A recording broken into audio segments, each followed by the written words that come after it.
Buenas tardes, hermanos.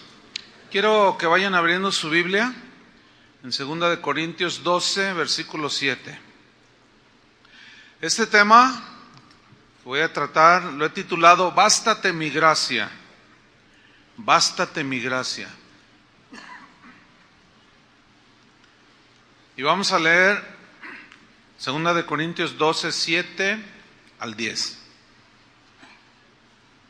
Sígame ahí en la lectura, por favor. Dice: y para que la grandeza de las revelaciones no me exaltase desmedidamente, me fue dado un aguijón en mi carne, un mensajero de Satanás que me abofetee, para que no me enaltezca sobremanera. Respecto a lo cual 3 veces he rogado al Señor que lo quite de mí, y me ha dicho: bástate mi gracia, porque mi poder se perfecciona en la debilidad. Por tanto, de buena gana me gloriaré más bien en mis debilidades, para que repose sobre mí el poder de Cristo. Por lo cual, por amor a Cristo, me gozo en las debilidades, en afrentas, en necesidades, en persecuciones, en angustias, porque cuando soy débil, entonces soy fuerte.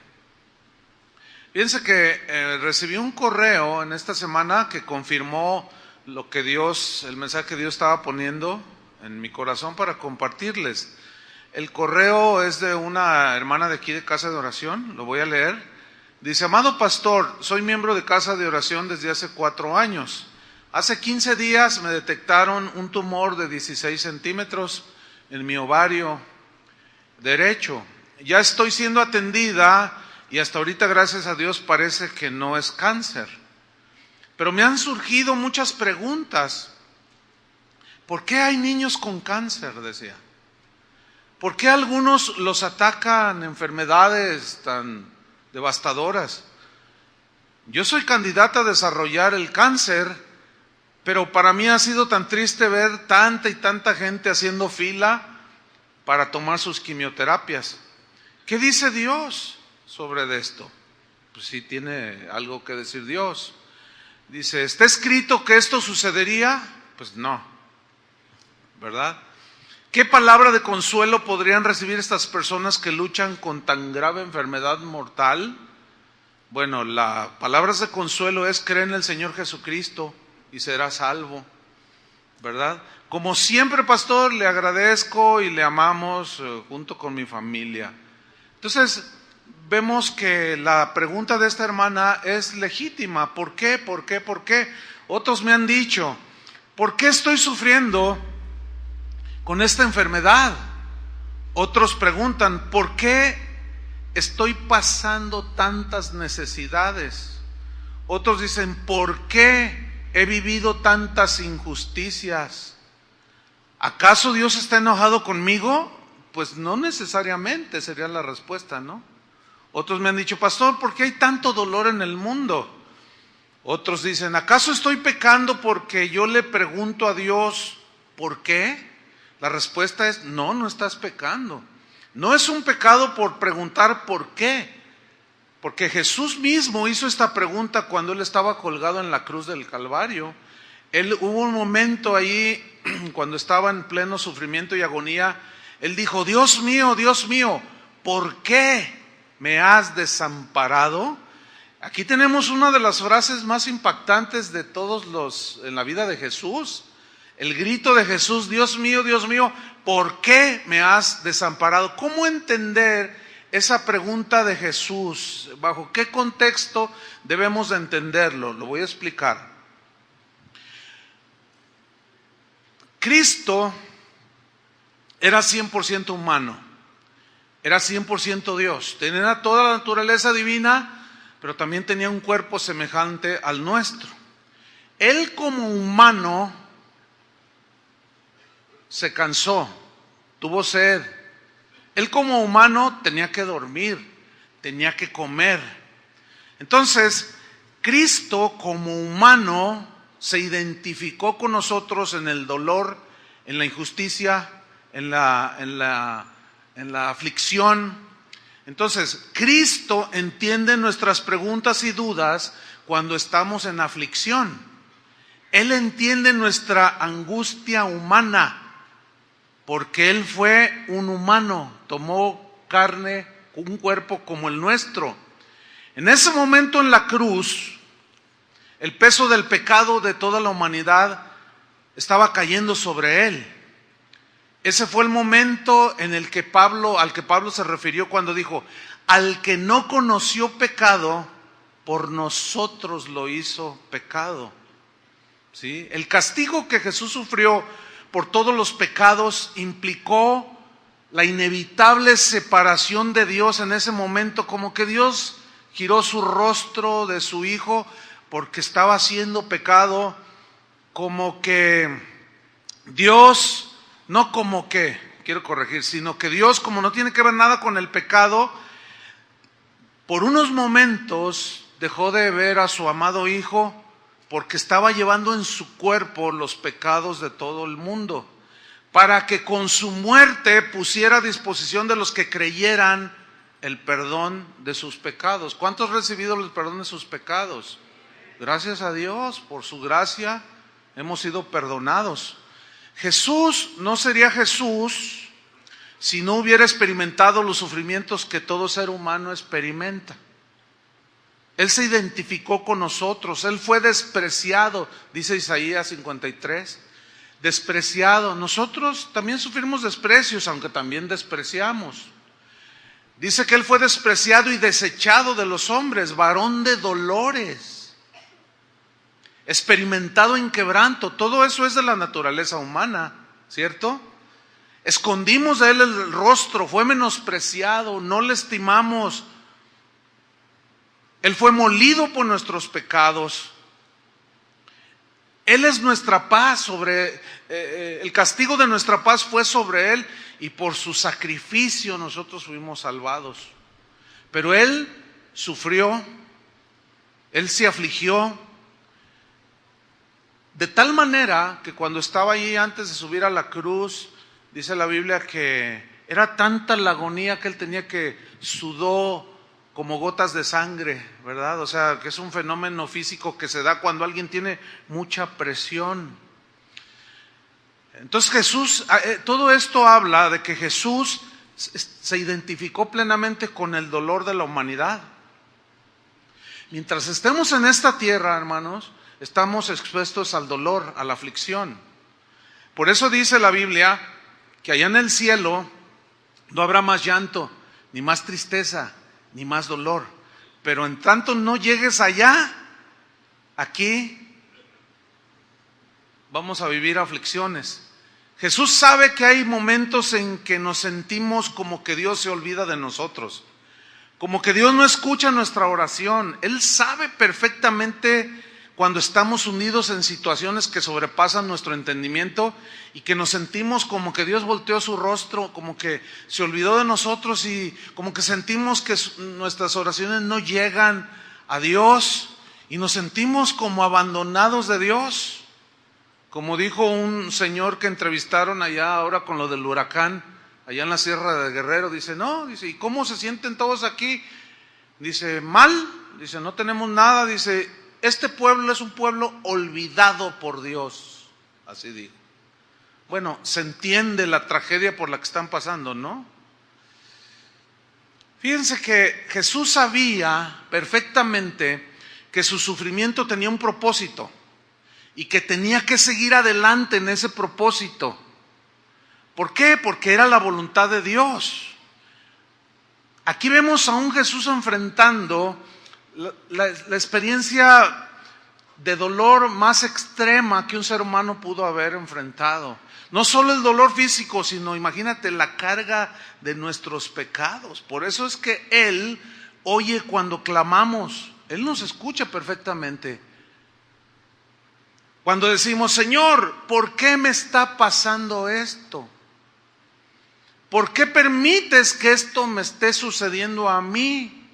¿Por qué? Es legítima la pregunta. ¿Por qué tengo que despertarme cada día con esta nube oscura, cubriéndome y abrazándome? ¿Por qué tengo que soportar tanto dolor en esta vida, Señor? ¿Cuándo va a terminar esta pesadilla?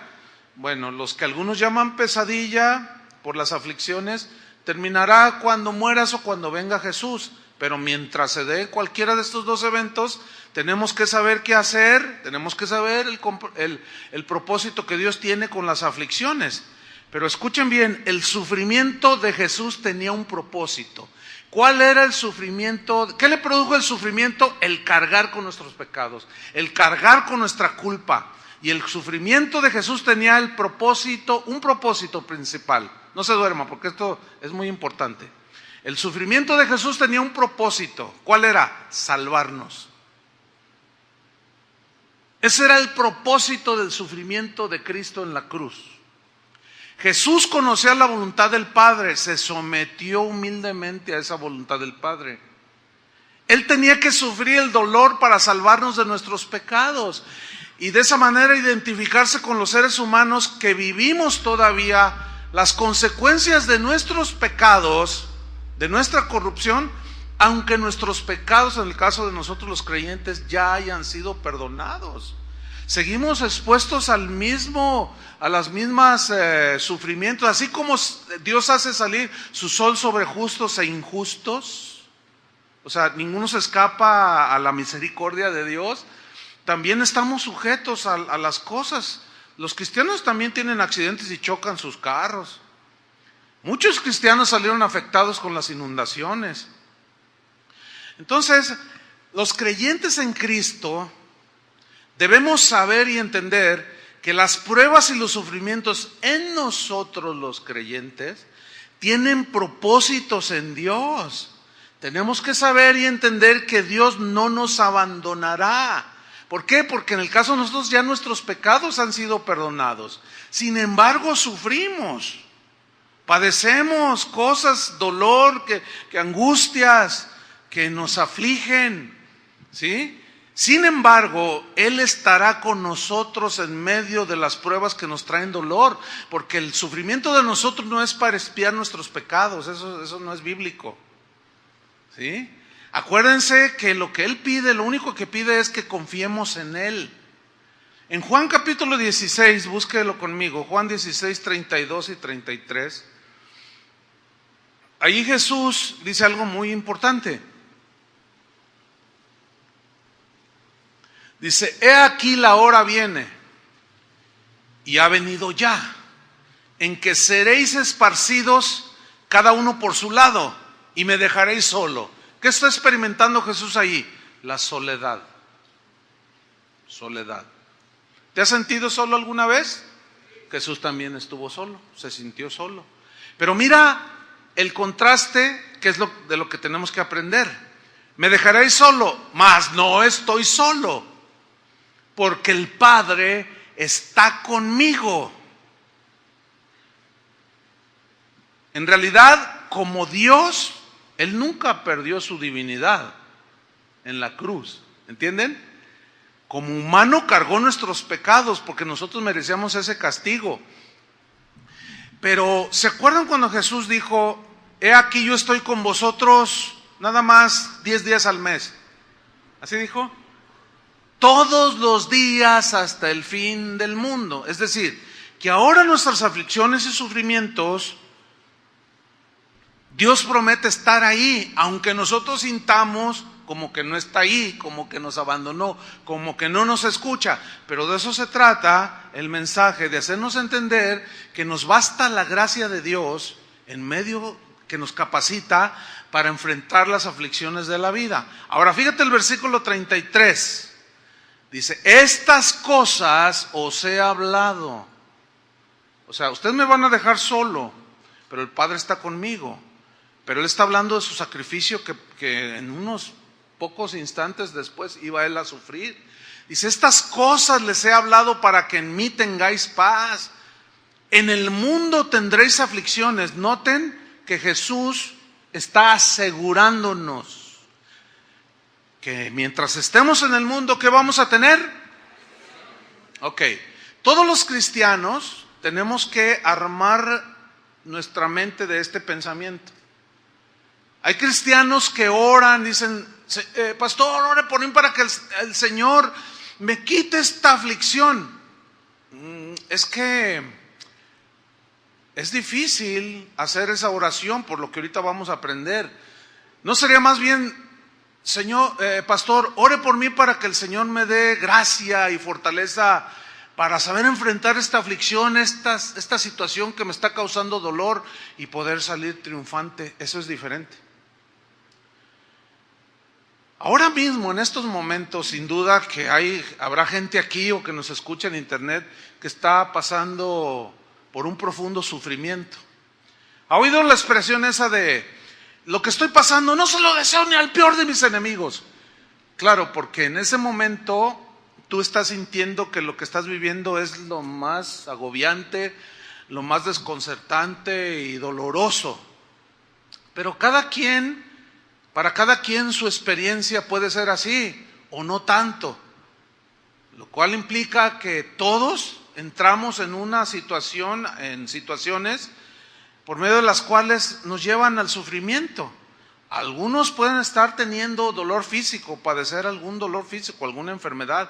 Otros están en una lucha emocional, tienen problemas, están deprimidos porque los despidieron del trabajo, han presentado solicitudes, no los llaman y están en una depresión. Ese es un problema, una situación que les aflige y que los mete en depresión. Otros tal vez están teniendo tentaciones fuertes que los afligen y se preguntan, Señor, ¿por qué? ¿Por qué?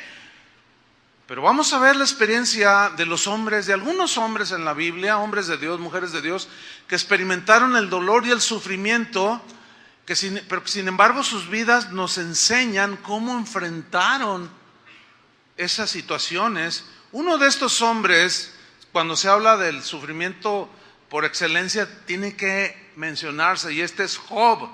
Job, a pesar de que fue un hombre justo, temeroso de Dios, apartado del mal, a pesar de eso él experimentó la tragedia.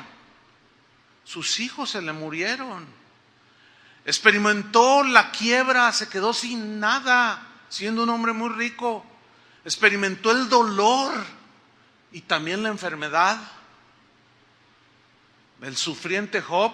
Sin embargo, Job dijo algo increíble. Busquen Job capítulo 23 versículo 10. Job 23, 10. Él tenía un entendimiento que es el que Dios quiere que tengamos tú y yo. Dijo Job en el capítulo 23 versículo 10: mas Él, o sea Dios, conoce mi camino, me probará y saldré como oro. ¿Qué versículo? Vamos a estudiarlo.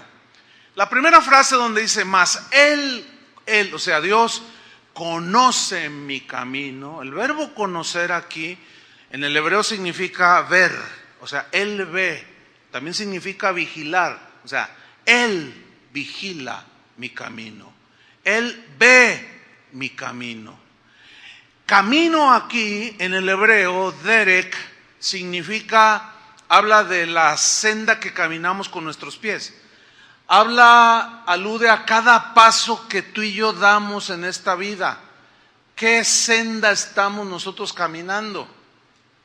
David decía, aunque ande en valle de sombra de muerte, no temeré mal alguno, porque tú estarás conmigo. O sea, y más abajo en ese mismo Salmo 23, dijo, me guiarás por senda de justicia por amor de tu nombre.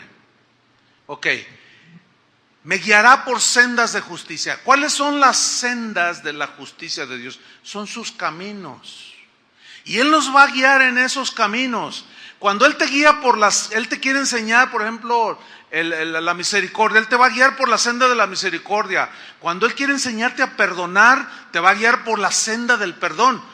Pero fíjense, curiosamente o paradójicamente, caminar las sendas de Dios nos producen dolor.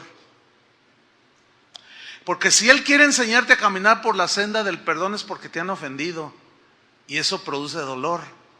Cuando Él quiere que camines por la senda de la santidad es porque nuestros pies se han ensuciado, ¿verdad? Y nos aflige el darnos cuenta que hemos pecado. Y nos producen dolor, aflicción. Cuando Él quiere que aprendamos la senda de la fe y la confianza en Él, de la dependencia de Él, Él como que nos mete en escasez. Esas son las sendas de justicia de Dios.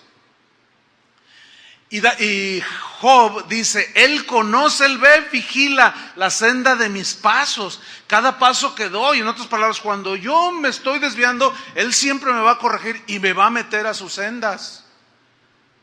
Aunque esas sendas me produzcan dolor. Míralo, David lo que dijo, con el mismo entendimiento, no tienes que buscarlo, se los voy a leer, ustedes conocen el Salmo 139. Oh Jehová, aquí está de nuevo. Tú me has examinado y conocido. Tú has conocido mi sentarme y mi levantarme. Es exactamente el mismo principio. Él ve, mas Él ve mi camino. Has entendido desde lejos mis pensamientos. Has escudriñado mi andar. Ahí está. Y mi reposo. Y todos mis caminos te son conocidos. Aún no está la palabra en mi lengua. Y aquí, oh Jehová, tú la sabes toda. Detrás y delante me rodeaste y sobre mí pusiste tu mano. Tal conocimiento es demasiado maravilloso para mí. Alto es, no lo puedo comprender. O sea, significa que rebasa mi entendimiento. El saber que Dios ve, conoce todo, está en todos lados, es todopoderoso, conoce todo, sabe todo. Antes de que yo lo diga, Él ya sabe lo que yo voy a decir. Antes de que lo piense, Él ya sabe lo que yo voy a pensar. Confiar en el Dios que todo lo sabe y todo lo puede, créanmelo, que es lo mejor que podemos hacer, ¿sí o no? Porque como todopoderoso y como soberano, Él tiene dominio y control de todas las cosas. Ahora, sigamos con Job, 23:10. Mas Él conoce mi camino. Y luego dice algo bien tremendo. Me probará y saldré como oro. Aquí la frase me probará es del hebreo bakhan. Esa palabra es la que se usa para describir cómo un metal es metido al crisol para fundirlo y purificarlo. Entonces, metafóricamente significa examinar el corazón para purificarlo. O sea, Él va a probar mi corazón, lo va a meter en el horno del crisol para purificar mi corazón. En otras palabras, me fundirá como se funde el oro para purificarme de las impurezas de mi vida. Limpiará mis actitudes negativas, mis pensamientos malos y mis acciones que ofenden a Dios y a los demás. ¿Cuántos de ustedes han alcanzado la perfección? Nadie, ¿verdad? Tenemos acciones, pensamientos, omisiones que ofenden a Dios y que ofenden a los demás. Bueno, Dios va a purificarnos para ir dejando esas cosas. El problema aquí es que la purificación produce un dolor, una aflicción y, ¿por qué no decirlo?, hasta un sufrimiento. Pero Job tenía un entendimiento muy vasto al respecto. Por eso dijo, Él conoce mi camino, me probará, y dijo, y saldré como oro. Cuando Job estaba diciendo esta frase, y saldré como oro, tenemos que recordar que Job era un hombre rico, fue un hombre rico, que tenía oro. En aquel entonces el oro ya se trabajaba, ya se sacaba de las entrañas de la tierra. Los procedimientos para extraer el oro puro, hasta la fecha siguen siendo meterlos en el fuego, a una temperatura extrema, para limpiarlo de impurezas.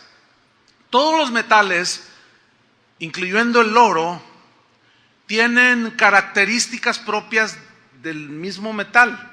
El oro no es la excepción. Cuando Job dice, Dios me va a probar, o sea, me va a meter en el crisol, él está tomando la figura del oro material metido en el horno para purificarlo. Él lo tenía en mente cuando dijo, me probará y saldré como oro. Porque sin duda que de alguna manera él estaba entendido en la purificación del oro. Y el oro tiene varias características, yo quiero mencionar 3. Una es la densidad del oro, otra es la maleabilidad del oro y la otra es la brillantez del oro. Ok, vamos a ver primero la densidad del oro. El oro, al fundirse, es purificado de las impurezas con las que viene mezclado. No sé cuántos de ustedes han visto o han leído o han estudiado, pero yo he visto en la televisión, en los canales que valen la pena ver, cómo extraen el oro de la tierra.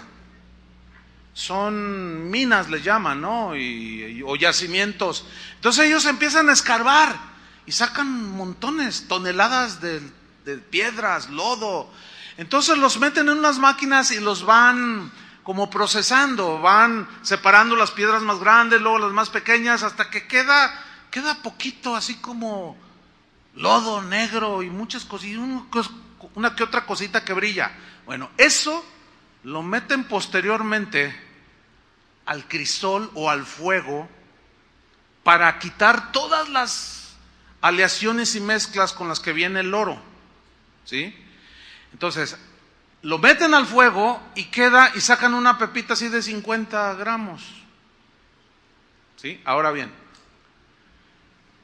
ayer yo pregunté que cuánto costaba, así para actualizar, cuánto costaba el gramo de oro de 24 quilates. Y un hermano que es joyero levantó la mano. Le dije, ¿hay algún joyero? Y él levantó la mano. ¿Cuánto vale? Le pregunté, el gramo de oro de 24 quilates. Y dice, el gramo vale 600 pesos. Ok, entonces, ¿cuánto vale un kilo de oro de 24 quilates? 600,000 pesos. Bueno, hay oro de 18 quilates. Vale menos el kilo. Hay oro de 10 quilates, 12 quilates todavía. Vale menos. Hay oro de 10 quilates, hasta llegar a 8 quilates. Ahora, el quilataje es lo que determina el valor del oro. O sea, el de 24 es más puro. Entonces aquí está un principio, y Job lo tenía en mente. A más pureza del oro, más valor. Pero el sometimiento para dar más pureza al oro es más fuego. ¿Están captando? Ahora, busque segunda de Pedro. Primera de Pedro, corrijo. Primera de Pedro 1, versículo 6.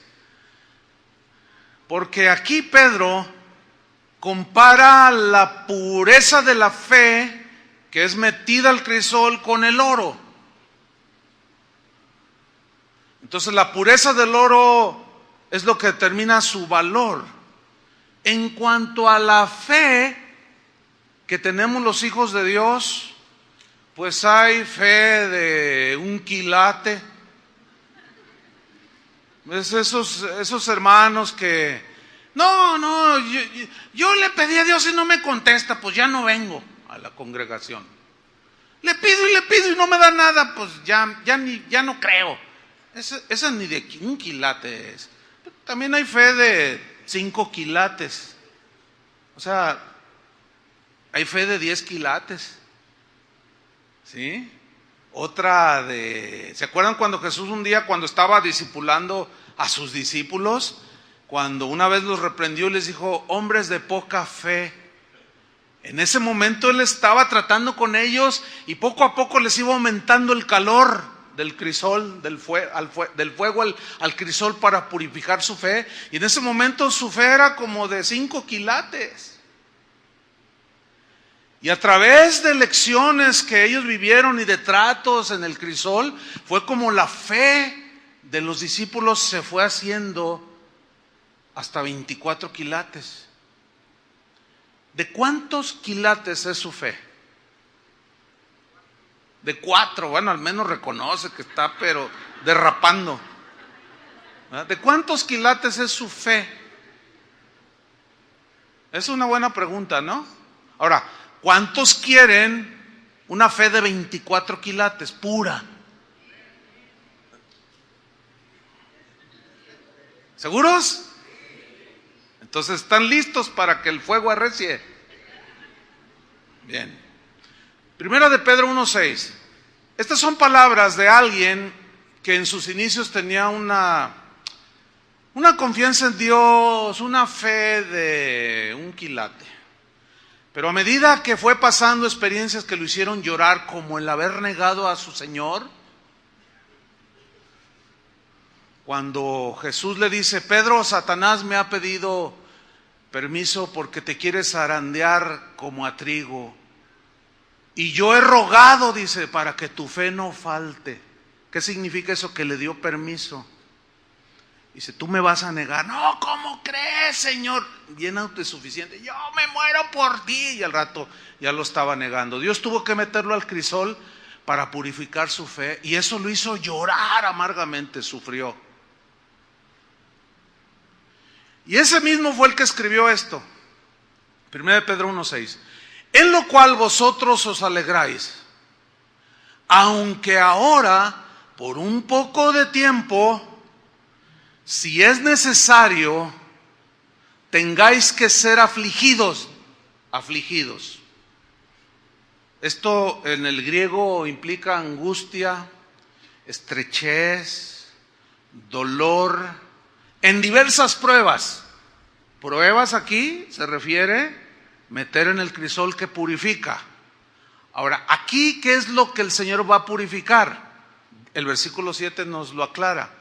Para que sometida a prueba vuestra fe, ahí está. Ahora aquí la primera frase, sometida a prueba. La palabra prueba en el griego significa meter al crisol. Eso significa prueba aquí. Y es un símbolo de método o forma de purificación del metal. En el caso de los cristianos significa pasar por el crisol, es purificación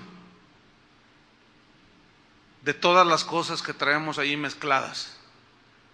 Todo aquello que no debe formar parte de nuestra vida. Para que sometida a prueba vuestra fe. ¿Qué es fe? La respuesta estricta es plena y total confianza en Dios. Eso es fe. ¿Qué es lo que va a meter al crisol el Señor? Nuestra confianza en Él. Porque es lo que va a determinar la manera en que, la fe es la que va a determinar la manera que vamos a enfrentarnos en medio de la aflicción, del dolor, de la prueba. Si tu fe, mientras más pura sea, es más sólida, ¿entienden? Por eso es que dice aquí Pedro, para que sometida, pasada por el crisol purificador, vuestra fe, y luego hace el contraste, mucho más preciosa que el oro. ¿Ven cómo hace mención de la fe como algo mucho más precioso que el oro? Ahora, aquí la palabra preciosa en el griego significa valiosa. Entonces allí cobra más sentido. Para que vuestra fe mucho más valiosa que el oro. ¿Cuántos quieren 1 kilo de oro? De 24 quilates. Sean sinceros. ¿Cuántos quieren 10 kilos de oro de 24 quilates? 6 millones de pesos. Ya hasta gritan. ¿Cuántos quieren fe de 24 quilates? ¿Qué es más precioso? ¿La fe o el oro? Tú puedes tener 10 kilos de oro de 24 quilates y tener fe de 1 quilate. Y Pedro dice, no, mis amados, yo tenía de 1 quilate, yo tenía una fe pero pobrísima. Pero Dios trató conmigo y yo entendí que Él somete a prueba nuestra vida, prueba nuestra fe, o la fe que decimos tener en el Señor. Y la prueba de mi fe, estoy hablando por Él, sintetizando, las pruebas que Dios puso de mi fe me enseñaron y purificaron mi vida y me hicieron confiar plenamente en el Señor. El asunto es que tenemos, en el versículo anterior dijo, tengáis que ser afligidos en diversas pruebas. La frase diversas pruebas significa multicolor en el griego. O sea, pruebas de todos colores y sabores. Algunos de una manera, otros de otra. Algunos los prueba cesándoles un poco el trabajo, haciendo que su negocio en el cuestión de las finanzas, que su negocio esté ahí como estancado y que los maestros se manifiesten para que no vendas. Entonces tú estás ahí que necesitas vender porque si no tu negocio se va abajo. Y ahí es donde Dios puede estar probando tu fe. ¿Entiendes? Y de diversas maneras. Otros con una situación de conflicto en la familia. Otros con tentaciones diversas y multiformes formas, de múltiples colores de pruebas. Entonces la fe, mucho más preciosa que el oro, sigo allí en el versículo 7, el cual, oro, aunque perecedero, se prueba con fuego, o sea, se purifica con fuego. Ahora dice, sea hallada tu fe en alabanza. Aquí hallar la fe en alabanza significa elogiada por Dios, como la fe de Abraham. La fe de Abraham fue una fe notable. Él le creía a lo que Dios le decía. Así como ves las estrellas, las innumerables estrellas del cielo, así va a ser tu descendencia. Y él le creía. Una fe notable, ¿no es cierto? Una fe elogiada por Dios, y esa fe lo justificó, dice la Biblia. Entonces dice que vuestra fe, mucho más preciosa que el oro, el cual aunque perecedero se prueba con fuego, sea hallada tu fe en alabanza, número 1. Número 2, en gloria. Aquí gloria significa en buena estima, en buena opinión, delante de Dios el Padre. O sea que Dios va a trabajar como trabajó en Pedro.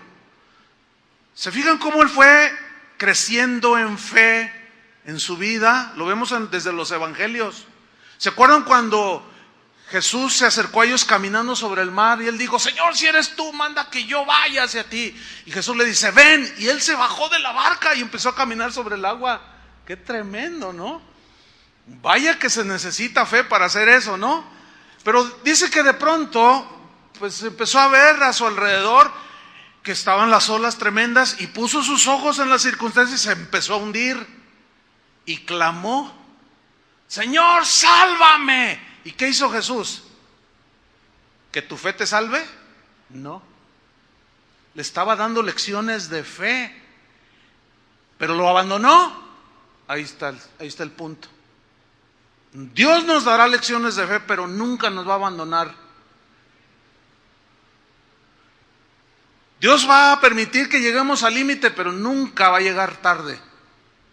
Había un momento allí en que si Jesús no les tiende la mano, se ahoga, aunque era un experto nadador, sin duda, un pescador. Yo no creo que haya un pescador que no sepa nadar.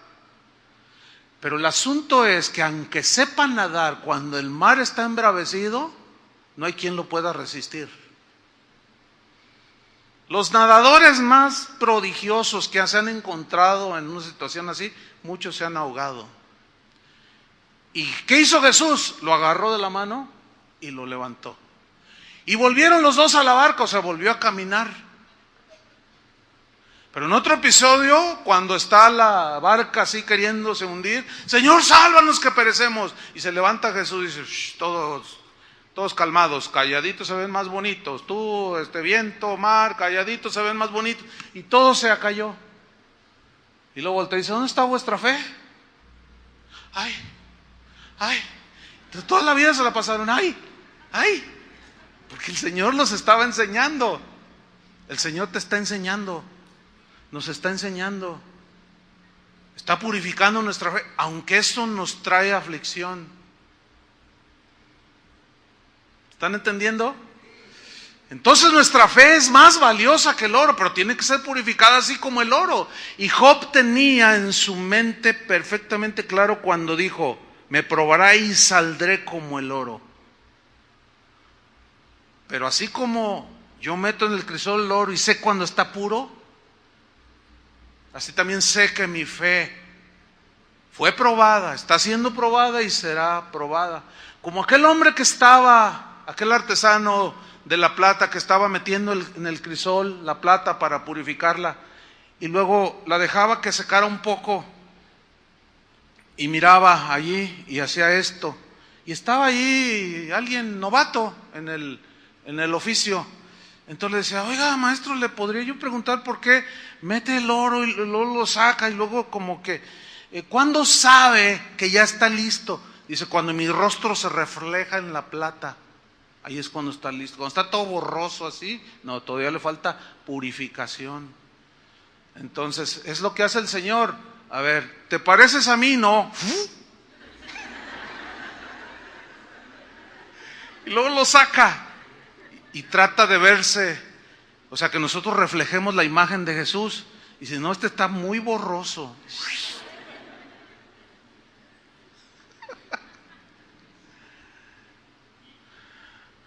Tu fe mucho más preciosa que el oro, el cual aunque perecedero se prueba con fuego, se hallada en alabanza, elogiada por Dios, en gloria, en buena estima de parte de Dios, y en honra, dice. Honra significa valor inestimable, o sea, ya un valor incalculable.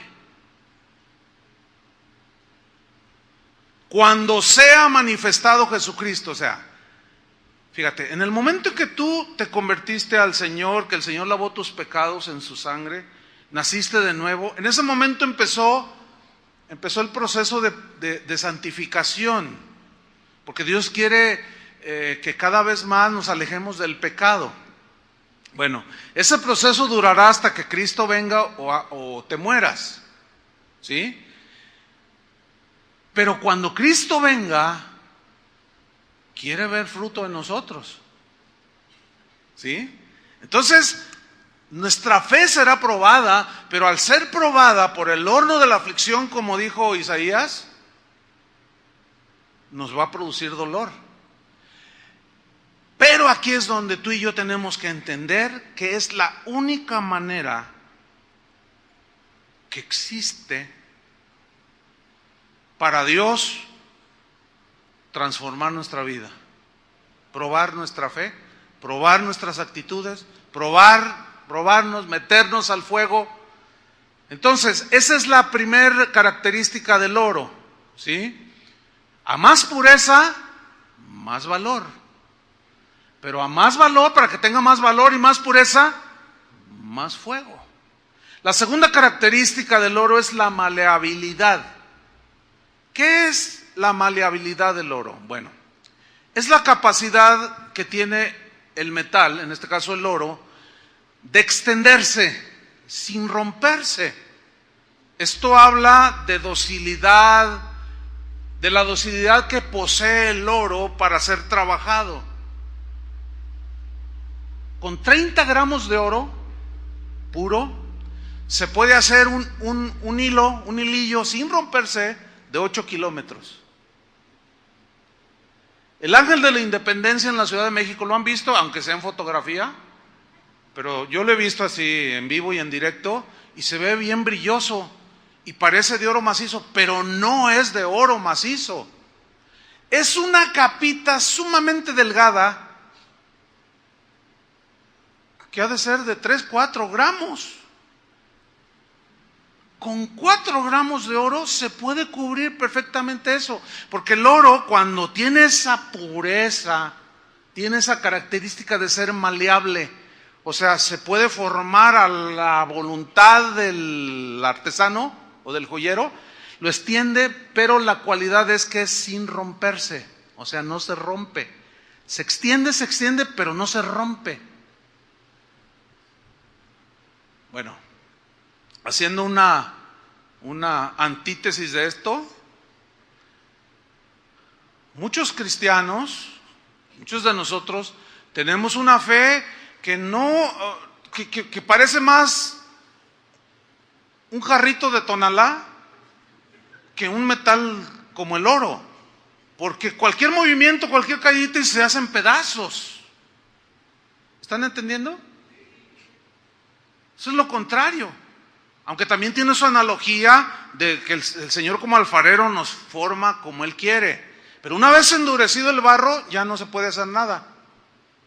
El metal del oro, a más pureza, más maleabilidad, más docilidad. Entonces, ¿cómo aplicar esto? Esto habla del trato de Dios con nosotros para hacernos más maleables, ¿entienden? No maleados. Algunos están maleados. Oyen la palabra, oyen y no les entra, no les penetra, oyen y siguen igual y hasta peor se ponen. Y oyen y al principio dicen, oh, sí, pero al rato se les olvida. Esos están maleados. Algo ha pasado allí. No, el cristiano nacido de nuevo, el cristiano, el verdadero hijo de Dios, no se escapa de la purificación. Porque el Señor quiere hacernos cada día más dóciles para hacer su voluntad. ¿Se acuerdan de Jesús?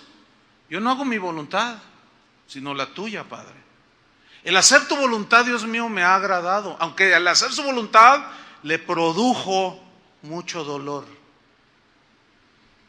Pero Él nunca se rebeló al Padre. No hay nada como un cristiano maleable, dócil al trato de Dios, al mandato de Dios, a la formación de Dios. No hay nada que glorifique más como un cristiano así. Ahora, para llegar a ese quilataje, pues se necesita el trato de Dios, ¿sí o no? Que es el artesano de artesanos, el joyero de joyeros. ¿Cuántos hombres en la Biblia fueron tratados por Dios? Moisés. Oye, escuche, allí en la corte del faraón, heredero legítimo al trono, aunque haya sido por adopción, pero era heredero legítimo al trono. Tenía todo el dinero del mundo, toda la fama, todo lo que él quería, y Dios lo llama para sacar a Israel de la esclavitud. Y él quiso hacerlo en su fuerza, y vio a un egipcio que estaba maltratando a un hebreo, y fue y lo mató. Y Dios le dijo, así no. Y tuvo que huir al desierto. ¿Cuántos años duró en el desierto? 40. ¿Qué hay en el desierto? Miren, no hay McDonald's, no hay 7-Eleven, no hay nada, no hay nada. Cuando alguna que otra cosa. 40 años. ¿Ustedes creen que eso no le produjo humillación? ¿Qué hizo Dios en esos 40 años? 40 años preparándolo para un día pararse ante Faraón y decir, deja ir a mi pueblo. 40 años preparándolo para aguantar todas las murmuraciones del pueblo. Tenía que ser alguien bien sólido para aguantar a ese montón de rebeldes. ¿Me están siguiendo? Por eso cuando alguien dice, yo quiero ser pastor, está bien, buena obra desea. ¿Sí? Pero ¿qué me dicen de alguien que tiene 6 meses ya es pastor? Pues, o sea, ¿cuál fe? ¿Cuál formación? ¿Cuál qué nada? No, eso es un proceso. Una vez que Dios te llama, si es que te llama para servirle en alguna tarea específica, te empieza a preparar. Es clásico. Pregúntenle a cualquier pastor que el Señor llamó y en sus primeros años, ¿cómo nos mete? Por el crisol, para que confiemos que Él es el que suple, no los políticos, que nomás te ofrecen ladrillos. Él dice, si tú confías en mí, yo te voy a dar todo lo que necesitas. Pero para aprender a confiar en Dios, te tiene que meter en la posición donde no hay nada. Para que aprendas a confiar. Y yo les puedo contar muchas experiencias de ese trato con Dios. Y en todas las áreas, y todavía sigue tratando. Ese proceso nunca va a terminar en la vida. Pero en realidad fue notable la vida de Moisés. Dios dijo, este es un hombre fiel, no hay hombre fiel como él en mi casa. A Moisés le dijo, mira, vas a hacer el tabernáculo conforme al modelo que se te ha mostrado en el monte. Y él llevó el modelo, así como Dios le dijo que lo hiciera, así lo hizo. Y lo hizo, dice la Biblia, conforme al modelo que se le mostró en la montaña, ahí en el monte Sinaí. Y Dios le dijo cómo debía hacer el tabernáculo, las medidas, los materiales, todos los utensilios, que todo apuntaba hacia Cristo.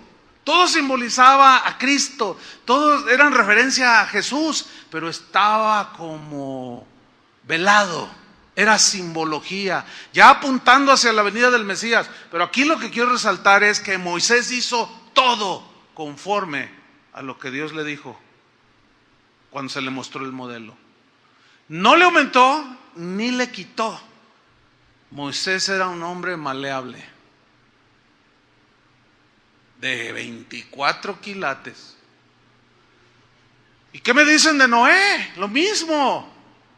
Un hombre que Dios le dijo, hazte un arca de esta madera, la vas a calafatear, vas a hacer así de estas medidas. Y dice en Génesis, y lo hizo tal como Jehová Dios le dijo que lo hiciera. Eran hombres maleables, no maleados. Y luego le dijo, vas a meter parejas de animalitos, los vas a acomodar así, y dice la Biblia otra vez, y lo hizo tal como Jehová Dios le dijo que lo hiciera. Eso es ser maleable. Esa es la propiedad del oro. Por eso cuando Job dijo, me probará, me meterá al crisol, pero saldré como oro. Él tenía un entendimiento profundo del metal y él entendió la lección. Lecciones de la vida, que también Jesús hablaba de lecciones de la vida, para aplicarlas, ilustrar lo que Dios hace con nosotros. ¿Qué me dicen de Pedro? Bueno, pues ya eso de memoria, de un Pablo.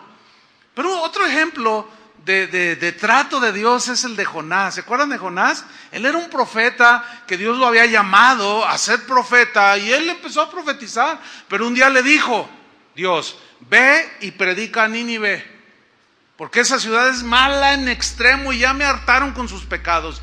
Ve y predícales y diles que se arrepientan. Y dice Jonás, dice ahí en el libro de Jonás, que Jonás sabía que Dios era perdonador. Dice, y no quiso ir, como diciendo, se lo merecen. Merecen el infierno y la destrucción. Y dice que intentó huir de la presencia de Dios. Y fue y pagó un barco para irse a una ciudad y se metió al barco y Dios preparó una tempestad. De tal manera que la barca se hundía. ¿Quién preparó la tempestad? Dios. ¿Tratando con quién? Con Jonás. En su desobediencia, no era maleable. Hubo un momento en que Jonás fue con el capitán del barco y le dijo, mira, yo soy el culpable. Al menos era honrado, ¿no? Porque casi siempre le echamos la culpa a otros. Yo soy el culpable de esta tempestad, pero tírenme al mar y todo esto se va a aquietar. Esto habla de otro principio. Cuando nosotros no somos maleables y entramos en rebelión, dañamos a nuestra esposa, a nuestros hijos, a nuestros seres queridos, a nuestros vecinos, amigos y hermanos en la iglesia. ¿Qué culpa tienen nuestros hijos de nuestra desobediencia? Entonces le dice, tírame al agua y se aquietará la tempestad. Y el capitán del barco le dijo, no, ¿cómo? No, y no le hizo caso. Pero como la tempestad siguió, el capitán del barco dijo, pues como dicen los mexicanos, por si las moscas. Y lo agarraron y lo tiraron al mar. ¿Y qué sucedió? Se aquietó la tempestad. ¿Quién era el culpable? Jonás. Muchos tienen tempestad porque no son maleables, son desobedientes, pero la están llevando los inocentes. Bueno, cae al mar y dice que Jehová tenía preparado un gran pez que tragase a Jonás. Dios siguió tratando con su profeta y se lo tragó, y ya estando ahí, ya estaba en una situación, finalmente se arrepiente y Dios manda al pez que expulse a Jonás. Sale Jonás del pez y empieza a alabar a Dios.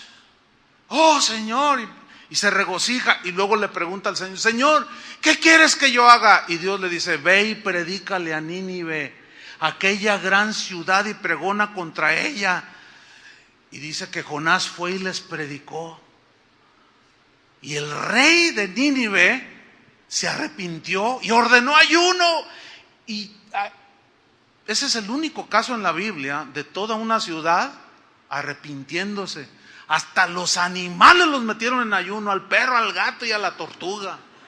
A todo mundo lo metieron porque era la convicción por la predicación de Jonás. Pero Jonás se enojó. Yo ya sabía que tú eras bueno y que eras perdonador. Yo siempre me he preguntado, ¿acaso existirá algún predicador por allí que a su predicación se conviertan, se arrepientan los oyentes? ¿Que no le guste? Pues difícilmente. Sin embargo, ahí tenemos un caso. Y ahí va Jonás todo y se sienta afuera de la ciudad. Yo sabía que tú eres bueno, yo sabía que tú eres misericordioso. Y fíjense, qué tremendo hombre. Lo que diríamos, qué carácter tan horripilante.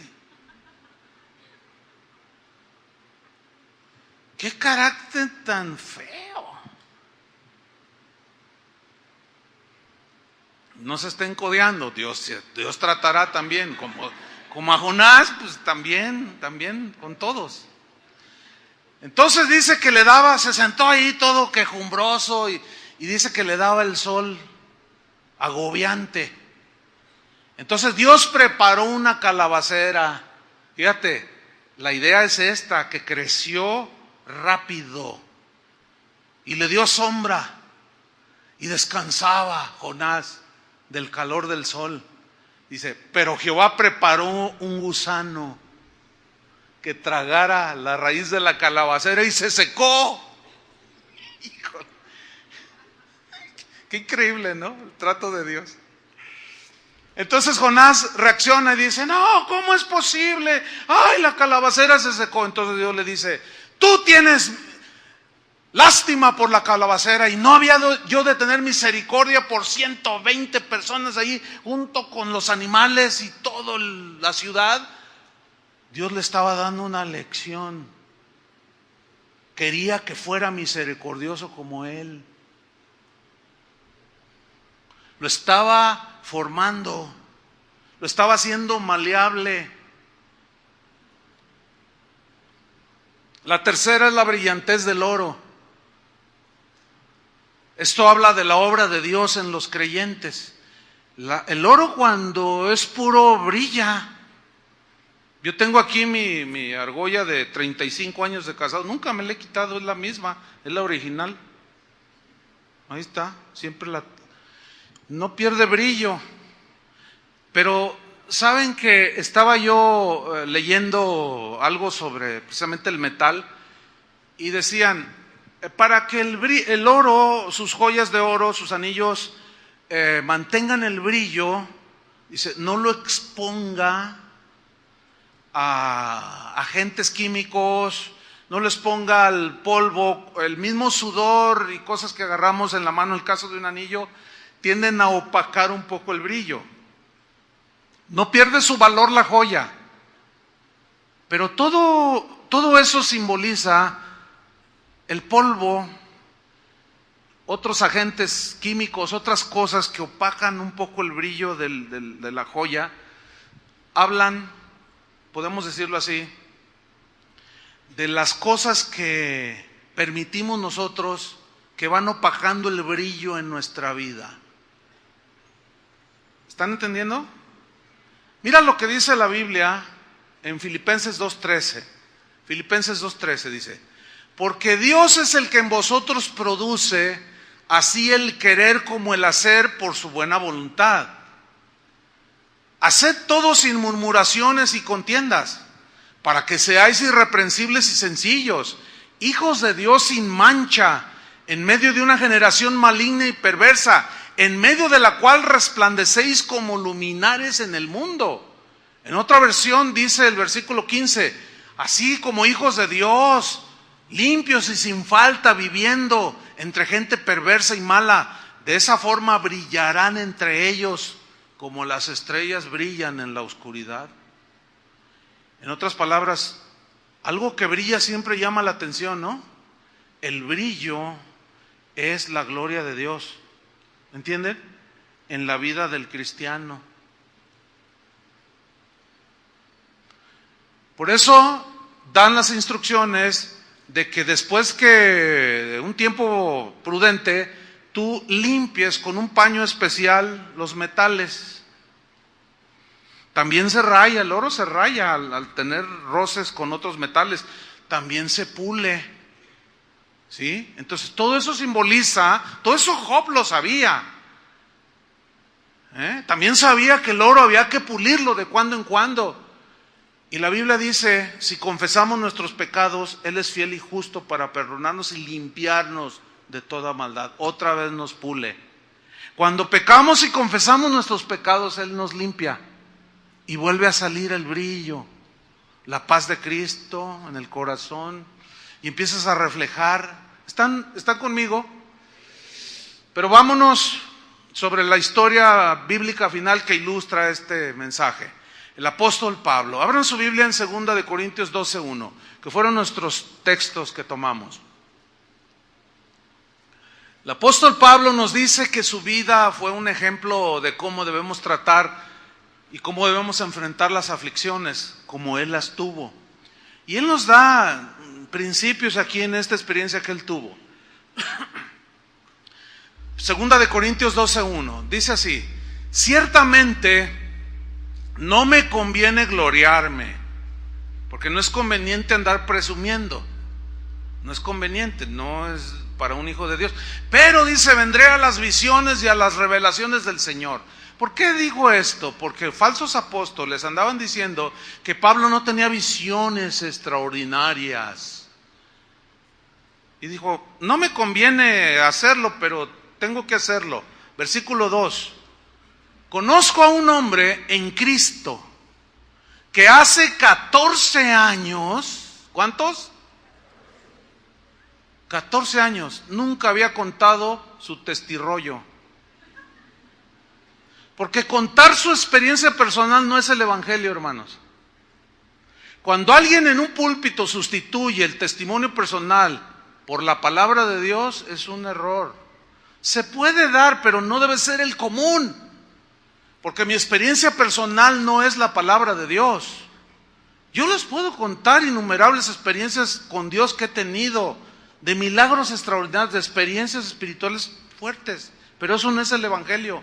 Pablo pasaron 14 años y nunca había contado lo que cuenta aquí. Conozco a un hombre en Cristo que hace 14 años y en el cuerpo no lo sé. Si fuera del cuerpo no lo sé, Dios lo sabe, eso no es importante. Bueno, ese hombre está hablando de él, obviamente. Fue arrebatado hasta el tercer cielo.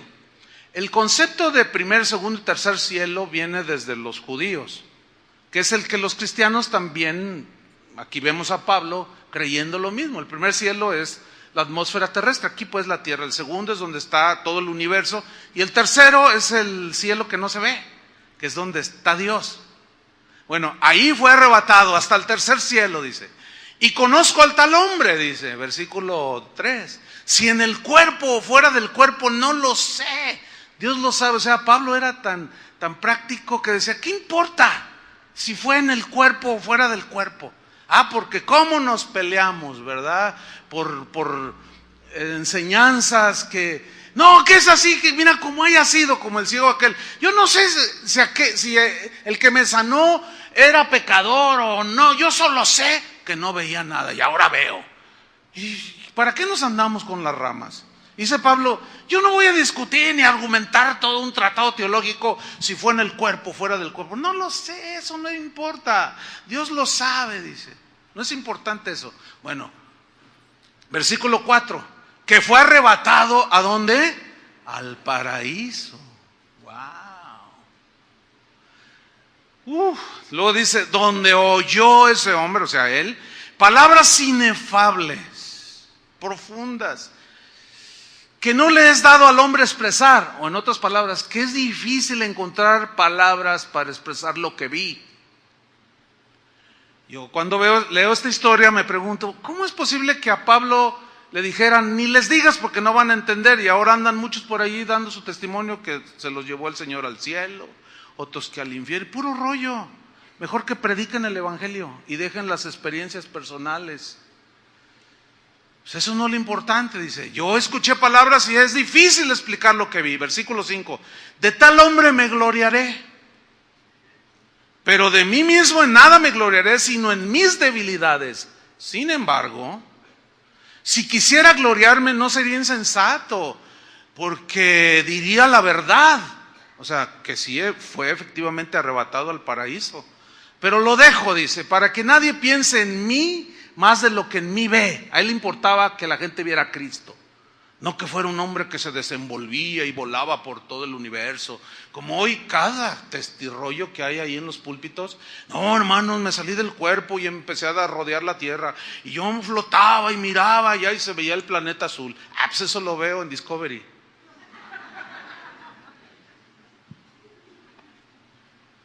Pero se pierden en todas esas cosas y dejan lo más importante, lo que realmente edifica en la vida del cristiano, que es lo que Pablo va a enseñar aquí. Dice, versículo 7, y para que la grandeza de las revelaciones, fíjate cómo complementa él, sí, gran revelación, pero dice, para que la grandeza de las revelaciones no me exaltase desmedidamente, me fue dado un aguijón en mi carne. ¿Quieres experiencias del tercer cielo? Prepárate para el aguijón. Porque ¿cómo se le sube? ¿Quieres saber los misterios y las grandes revelaciones de Dios? Sí, es bueno el conocimiento, ok. A mayor revelación, aguijones, para que no se te suba, para que no te creas el último queso del establo. Que tú ya tienes las revelaciones que nadie tiene. Cálmate, porque el aguijón, bueno, Dios se va a encargar de bajártelo. Y Pablo dice, yo entiendo eso, tengo grandes revelaciones, pero para que no me exaltase, Dios me dio un aguijón en mi carne. La palabra aguijón en el griego significa estaca puntiaguda. Carne aquí se refiere al cuerpo físico. Y lo dice, un mensajero de Satanás que me abofetee, para que no me enaltezca sobremanera o desmedidamente. Hay varias interpretaciones respecto al aguijón, pero hay dos de las más congruentes y aceptadas dentro del cristianismo. Una es de que el aguijón se refiere a las persecuciones, causan dolor, ¿no? En la carne, a hambre, peligros, desvelos, estrechez. Todo esto produce aflicción, ¿cierto? Bien. Otra interpretación es que se refería a una enfermedad física. Yo en lo personal pienso que esto es lo más acercado al significado de aguijón en la carne. Pero la más antigua de las interpretaciones del aguijón de la carne es que Pablo sufría de dolores de cabeza tipo migraña que lo postraban, lo tumbaban. Eso era lo que decían en sus escritos Tertuliano y Jerónimo de los primeros cristianos de la 2, 3, 4 generación de hombres de Dios, del inicio del cristianismo. Sabemos que Pablo tenía problemas con la vista, porque él dejó unos ahí en Gálatas, y eso podría estar relacionado con los dolores de cabeza. ¿Cuánto? Ya ahora sabemos. Cuando alguien manifiesta dolores de cabeza, lo llevan con un oftalmólogo y lo empiezan a revisar. No, es que estás mal, te vamos a adaptar unos lentes, se los adaptan, ya ve bien y ya se le quitan los dolores de cabeza. Bueno, ¿se acuerdan que Pablo cuando se convirtió vio una luz que lo deslumbró, la luz de Cristo? ¿Se acuerdan que era Jesús? Y se quedó ciego. Bueno, hay escritos que mencionan que muy probablemente Pablo no se recuperó del todo, recibió la vista cuando Ananías oró por él. Pero en Gálatas, por ejemplo, Gálatas 4:13, bueno, si lo quieren buscar, yo se los leo, dice, pues vosotros sabéis que a causa de una enfermedad del cuerpo os anuncié el evangelio al principio. Versículo 15. ¿Dónde pues está esa satisfacción que experimentabais? Porque os doy testimonio de que si hubieseis podido, os hubierais sacado vuestros propios ojos para dármelos. La mayoría de los comentaristas bíblicos están de acuerdo en que Pablo padecía una enfermedad del cuerpo que eran sus ojos. Al final, él dice, mirad con cuán grandes letras os escribo. Él siempre dictaba sus cartas, pero las firmaba él.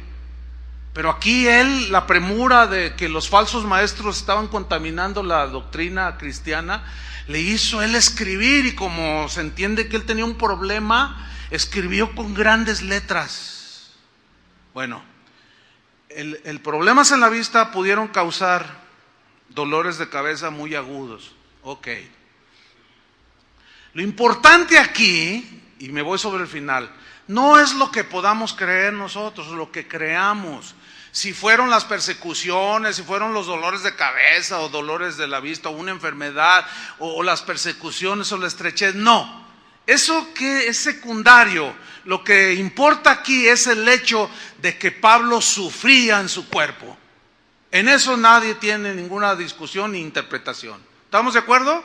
Él sufría, padecía, le dolía.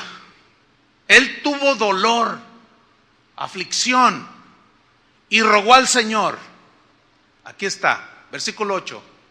Un aguijón, respecto a lo cual 3 veces he rogado al Señor que lo quite de mí.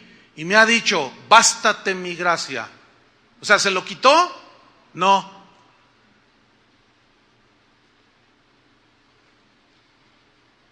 Por eso al principio dijimos, no debemos orar, Señor, quítame esta aflicción. Señor, no, más bien, dame fuerza, dame sabiduría, dame tu gracia que me capacita para enfrentar esta situación y salir victorioso al final.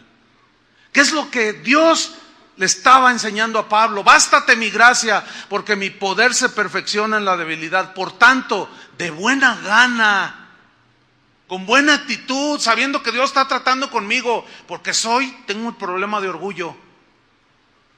Y sé que Dios está tratando conmigo. Yo sé por qué no me quitó ese aguijón que me daba dolor. Sea enfermedad o lo que haya sido, me dolía. Por eso es que de buena gana me gloriaré. Porque entiendo que Dios está tratando conmigo y que quiere 24 quilates. Quiere un apóstol de 24 quilates. De buena gana me gloriaré más bien en mis debilidades. Debilidad es una palabra que se traduce enfermedad física, recursos puramente humanos. Dice, para que repose sobre mí el poder de Cristo. O sea, que no me apoye tanto yo en mi conocimiento, en mis habilidades. No. Por lo cual, dice el versículo 10, por amor a Cristo me gozo en las debilidades, en afrentas, en necesidades. ¿Qué es lo que nosotros no hacemos? Alguien te calumnia. Dijeron de mí que soy Juan Charrasqueado. Dice, pues sí estás charrasqueado. Dijeron la verdad. No, no soy. Y empezamos allí con tanta cosa. ¿Cuántos se glorían en las necesidades? A ver, levanten la mano. Pues casi nadie, bien poquitos. San Pablos y San Pablitas. Dice, me gozo en las debilidades, me gozo en persecuciones, me gozo en angustias, porque ya entendí que cuando soy débil, entonces soy fuerte. ¿Qué quiere decir esto? Pablo le pidió a Dios que le quitara el aguijón, pero Dios le contestó 3 veces, no. Escúchame, cuando se trata del trato de Dios, por más que ores que te lo quite, no te lo va a quitar. Él quiere enseñarte a enfrentar con su gracia, con su capacidad, con su fuerza y su poder, las aflicciones de la vida. ¿Están comprendiendo, hermanos? Dios no le quitó ese aguijón, pero le dio a Pablo las fuerzas para soportarlo. Y así actúa en ocasiones Dios con nosotros. Con Pablo era para que no se le subiera el orgullo. Él necesitaba el aguijón porque necesitaba ser purificado en su carácter. Y él lo entendió. Y a nosotros, ¿por qué permite los aguijones. Dios no le quitó pues el aguijón, pero sí lo capacitó para que pudiera soportarlo y mantenerlo humilde. Y a nosotros, ¿para qué o por qué permite los aguijones que nos hacen sufrir? Llámale escasez, lo que sea. ¿Por qué los permite? Para que aprendamos ¿a qué? A refugiarnos en Él, tal vez. A que Él sea nuestro único refugio, o para que nuestra fe crezca, qué sé yo, o para que aprendamos cierta lección de la vida cristiana, qué sé yo. Pablo sabía el por qué y el para qué. El por qué era, el por qué del aguijón y de las aflicciones, el por qué era para que la grandeza de las revelaciones no me exaltasen desmedidamente. Me fue dado este aguijón. ¿Y el para qué? Le dijo, bástate mi gracia. Aquí bastar significa estar contento y satisfecho. Está contento y satisfecho con mi gracia. Porque yo te estoy dando a través de mi gracia el poder para soportar tus debilidades. Por tanto, dice, de buena gana me gloriaré más bien en mis debilidades. ¿Para qué? Para que repose sobre mí el poder de Cristo. En otras palabras, para que no confíe yo en mis habilidades, mis recursos humanos, sino en el poder de la gracia que me capacita para soportar el sufrimiento, las pruebas de la vida, que a la postre, en el caso de Pablo, me van a ayudar a que el orgullo no me desvíe de los caminos del Señor. En el caso de Pablo fue el orgullo. En el caso tuyo, ¿cuál es? ¿O cuáles son? Todos tenemos aflicciones, ¿sí o no? La pregunta es, ¿por qué? Hay un propósito. ¿Para qué? Existe también la respuesta. ¿Entendieron? De una vez por todas este mensaje. Más les vale en este sentido, porque si tú no logras entenderlo o no quieres entenderlo, de todas maneras vas a sufrir. Y como dijo un sabio cristiano, es mejor sufrir con Cristo que sin Cristo, porque con Cristo hay esperanza, hay consuelo, hay abrazo del Padre, hay fuerzas renovadas como las del águila, y sin Cristo hay frustración, hay desesperanza, y el sufrimiento es en vano, porque no lograste entenderlo o no quisiste entenderlo. ¿Cuántos le dan gracias a Dios por su gracia? Que nos baste su gracia. Amén. Oremos. Señor, te damos gracias por tu palabra, que nos instruye, que nos dirige, que nos enseña, pero también nos reprende, nos redarguye, pero a la vez nos lleva por pastos verdes. Aunque a veces andemos en valle de sombra y de muerte, porque tú nos llevas por las sendas de justicia, por amor de tu nombre.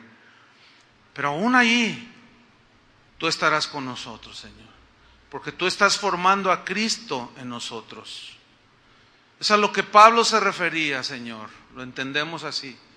A los Gálatas cuando les dijo, hijitos míos, por quienes vuelvo a sufrir dolores de parto, hasta que Cristo sea formado en vosotros. Así, Señor, tú no nos dejarás. Si somos tus hijos, seguirás tratando, formando, quebrantando, limando, limpiando nuestras vidas, Señor. Yo te pido, Padre, que en este entendimiento de que es necesario que nosotros entremos al crisol para que nuestra fe sea purificada, entendemos también, y quién mejor que tú lo entiendes, que esto nos produce dolor, sufrimiento, padecimiento, pero a la vez ahí mismo, de la misma raíz surge el consuelo, la esperanza, la confianza en ti, Señor, de que tú estás ahí al pendiente. Aunque nosotros en un momento dado digamos, ¿por qué, Señor? ¿Por qué? ¿Por qué? Pregunta que no te ofenderá, Señor, porque Jesús mismo como humano dijo, ¿por qué? Esa es la enseñanza para Jesús, para que Jesús se identificara con nosotros y pudiéramos entender que Él nos comprende. Pero también nosotros tenemos que entender que Él está trabajando con cada uno de nosotros. En el nombre de Jesús, Padre, te damos muchas gracias por lo que estás haciendo en cada uno de nosotros, porque el que inició la buena obra en vosotros, la terminará hasta el día de Jesucristo. Amén. Que Dios les bendiga, hermanos.